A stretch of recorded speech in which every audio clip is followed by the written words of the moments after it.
Olá, seja muito bem-vindo a mais um vídeo aqui do DevPleno. Eu sou o Túlio Faria e hoje a gente vai conversar mais um pouquinho aí sobre alguns algoritmos que a gente utiliza bastante em computação em geral. Eu vou comentar alguma coisinha sobre árvores, tá? Que eu acho que é bastante interessante e é uma estrutura de dados que me fascina bastante pela versatilidade, né? Então, se a gente for pensar que a gente pode indexar coisas com a árvore, etc., é muito legal, tá? E principalmente porque ela é utilizada aí em tudo, né? Então, se a gente for pensando num banco de dados, etc., a gente tem o uso recorrente aí de árvore. Então, o que eu vou fazer? A gente vai implementar aqui uma árvore, tá? Ela não vai ser uma árvore de busca ainda, e a gente vai fazer o algoritmo básico de navegar nessa árvore, porque envolve recursividade, tá? Então, aliás, antes de a gente pôr a mão na massa, se você ainda não é inscrito no canal, aproveite para se inscrever agora, clica no sininho também para você receber as nossas últimas notificações aí. Vai no facebook.com/devpleno, faz a mesma coisa, curte a gente lá, segue a gente e vai em devpleno.com, deixa seu e-mail que sempre a gente está mandando novidades aí, tá? Bom, pessoal, então eu estou trazendo para vocês esses algoritmos que a gente geralmente vê na faculdade, etc. Para JavaScript, tá? Então é uma coisa que é bem legal aí para reaplicar, né? Geralmente a gente aplica isso na faculdade utilizando C, alguma linguagem nesse sentido, tipo Pascal, algo assim, uma linguagem mais dessas tradicionais de faculdade. Então aqui a gente vai fazer alguma coisa um pouquinho mais diferente. Então, o que eu vou fazer? Vou criar aqui uma árvore, e por definição, uma árvore binária, né, sem ser árvore de busca ainda, ela tem o nó da esquerda, o nó da direita e o valor no elemento, tá? Então, geralmente a gente tem a subárvore da esquerda, subárvore da direita e o valor desse nó. Então vamos supor que esse nó tem o valor 10 e aqui a gente não tem nada. E aqui a gente não tem nada. Tá? Então eu teria uma árvore só com o valor 10 dentro dela. Então, o que é legal? A regra de navegação que a gente tem na árvore é baseado em como a gente passa nesses nós. Então, por exemplo, se eu fizer uma navegação aqui, vamos criar uma função onde eu passe pré-order. Então, a primeira forma que a gente tem de navegar, que é a chamada de pré-order, o que a pré-order faz? Ela imprime o valor, depois vai para a esquerda, depois vai para a direita. Então, se a gente fosse ler o pré-order aqui, ele imprime o valor, depois ele navega para a árvore esquerda e faz a mesma coisa. E depois, quando ele volta, ele imprime a árvore direita aqui. Então, se a gente fosse pensar aqui no pré-order, o que ele teria? A gente teria a árvore aqui, né? Então, vou mandar a tree para cá, a tree. E aí eu vou colocar console.log tree.value. Então, no pré-order, eu escrevo o valor primeiro, né? Então, eu sempre escrevo a primeira vez o valor ali. E aí, depois que eu vou fazer pré-order, e eu vou passar recursivamente para o lado esquerdo. Então, pré-order tree left, pré-order tree right. Então, olha só, o que é mais fácil para a gente guardar aqui? Por que ele chama pré-order? Né? Porque ele vem primeiro, né? Primeiro de tudo, então é pré-order. É por isso que ele é diferente do in-order, que aí ele fica no meio, ou pós-order, que ele fica no final. Então ele é antes de navegar, no meio da navegação ou depois da navegação. Tá? Essa é uma regra bem fácil aí da gente checar.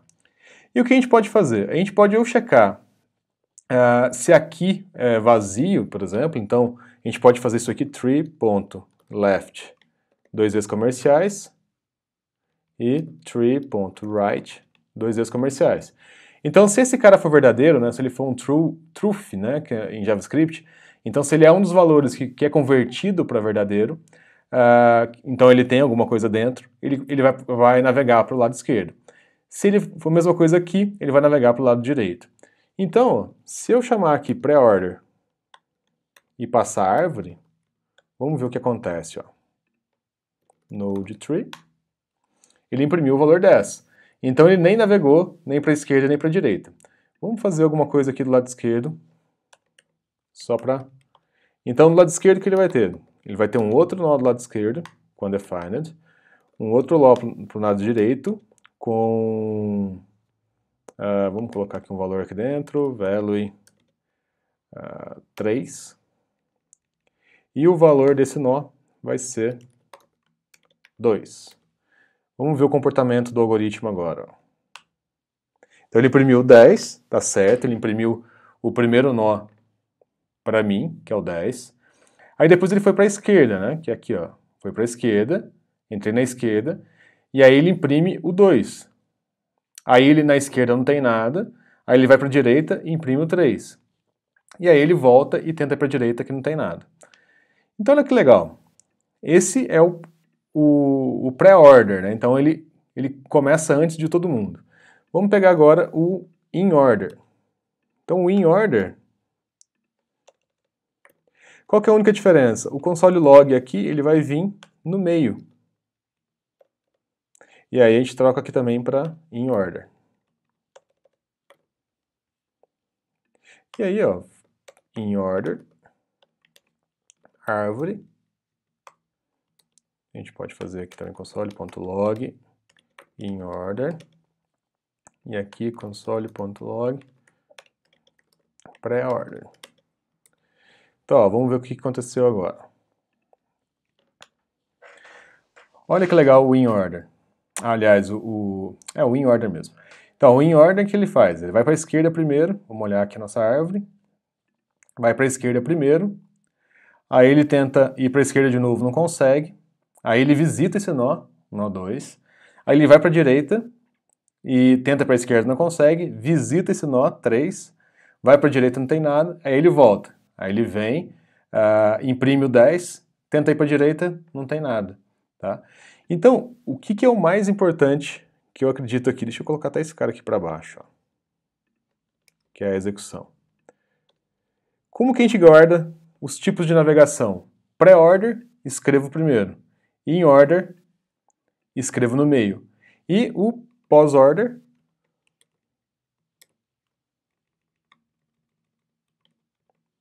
olha que legal.